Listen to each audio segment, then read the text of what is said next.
Oh, this is beautiful. I'm sitting here with Loyiso Madinga. Ladies and gents, in fact, a huge Expresso welcome for Loyiso Madinga. Oh, yes. Okay, yeah, there we go. But we're actually just having a good laugh over Jamie Lee swiping right for the Lord. Right for Jesus. Swipe right for Jesus. Oh, man, but of course and we his know... abs. Just him and his abs. But we know that Loyiso is one of South Africa's fastest rising stand-up comedians. He has definitely firmly cemented himself as a stand-art international act. He's bringing his latest one-man stand-up show to the Artscape Theatre that's here in Cape Town. It's coming this weekend, and he joins us on the Expresso show this morning. So he's sharing some more details on all that he's been up to, but of course his show coming up as well. Loyiso, good morning, man.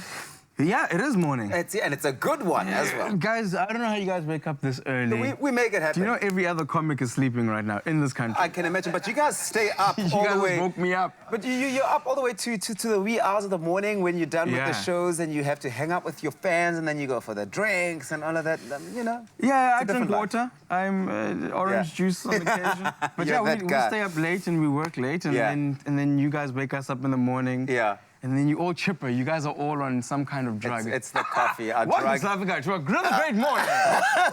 Our drug is the 100% Arabica from McCafe. Keeps us going.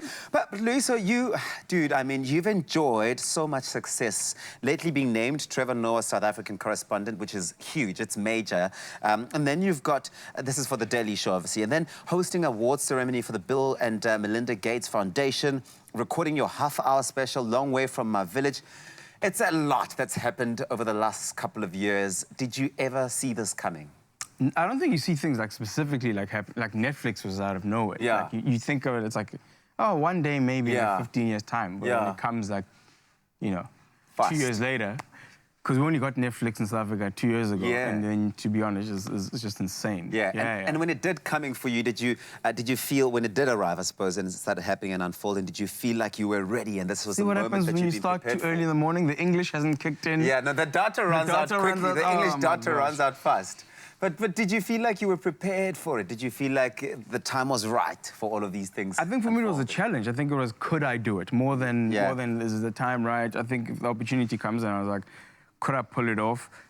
Or is this going to be the most embarrassing thing to happen to my family since the time we didn't hold the chicken down when we killed it and then we lost the chicken? And after you missed that one, nothing so can get more embarrassing. You just do it, man, because you work hard and then, you know, if somebody like at Netflix says, we want you to get on, you go, they see something. If I don't see it in myself,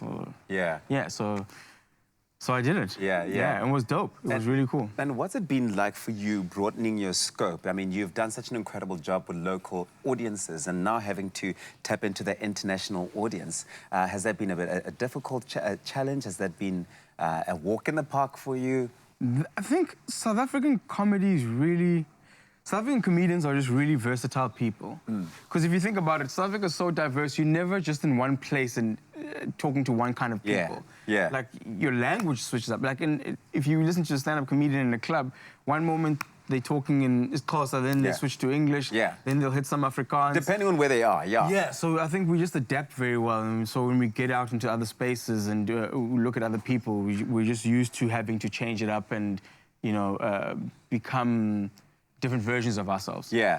So your latest show, Problem Child, you share your journey as a rural boy and obviously moving from that space into where you are today. Do you think that your upbringing and this sort of background has helped make you the type of comedian that you are today and that it's brought the magic and the X factor that you bring across? Thank you. You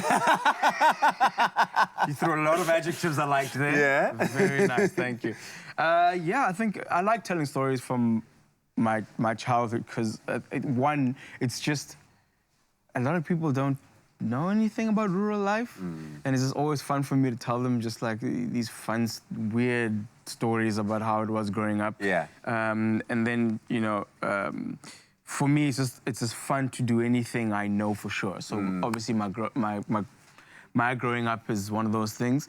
And just watching people. Like, people are just weird. I mean, like, people are wearing pink fishnet stockings on their heads over there. We have no idea. The people getting just ready for the Rise Against Hunger packing, Is that what they're doing? Yeah. Oh, But now, Amandala!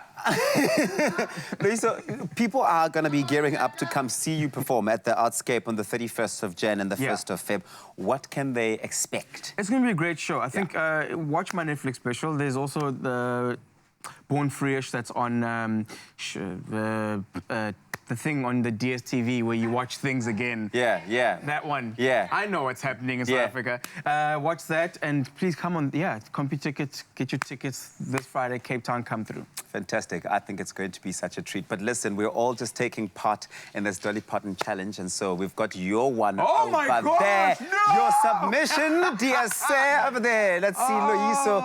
LinkedIn, yes, I can see that happening. Nice and preppy there in a nice suit, full on. This is so Definitely cruel. a Daily Show man. And then look at you there on Facebook, giving us a bit of a throwback. When you were a yellow bone as well. Yeah, look at me, cute as hell. A lot has changed, clearly. Yeah, the cuteness factor has definitely gone out the window. That doesn't exist no more. I'm a fully grown man. Let's see you there, Instagram, hanging with the boys. Who's that you're hanging out with there? That's Tats and Gonzo. Oh, Tats and Gonzo, the guitar man. That picture is so fake, but we make it look so natural. On Tinder. Who is swiping right? My next question was, do you get a lot of right swipes over there? Do you typically get a lot of right swipes to that type of picture? I'm a committed man. I love you, boo. Which camera? I love you so much. Listen, let us know on Facebook if that picture, the Tinder one over there, is the type of picture you'd swipe right to. But of course, be sure not to miss the hilarious problem child, Loyiso Madinga. He's performing his latest stand-up at the Artscape Arena. That's here in Cape Town. It's happening on Friday and Saturday. That's the 31st of Jan and the 1st of Feb. Tickets are available from computeticket.com, and you do not want to miss it. He's still here with us.